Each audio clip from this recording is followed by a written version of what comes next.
రోడ్డెక్కిన పత్తి రైతు పత్తి కొనడం లేదని రైతులు రోడ్డెక్కారు. ఒకే రోజు 3 జిల్లాల్లో ఆందోళనకు దిగారు.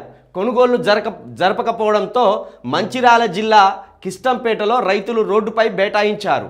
ఆసిఫాబాద్ కలెక్టరేట్ వద్ద ధర్నాకు దిగారు. జగిత్యాల జిల్లా కొత్తపేటలో రాస్తారోకో చేపట్టారు.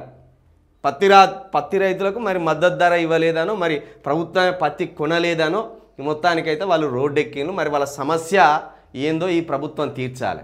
ఇంకొకటి, నిన్న ఖమ్మం మార్కెట్ యార్డ్లో 1,00,000 టన్నుల మిర్చి వచ్చి పడ్డది. 1,00,000 టన్నుల మిర్చి వచ్చి పడ్డది. ఇటువైపేమో పత్తి రైతులు ధర్నాలకు నిరాహార దీక్షలకు దిగి ఇట్లా రోడ్డెక్కిండ్లు. మరొక వైపేమో అక్కడ మిర్చి పంట 1,00,000 టన్నుల మిర్చి పంట వచ్చి అక్కడ ఉన్నది.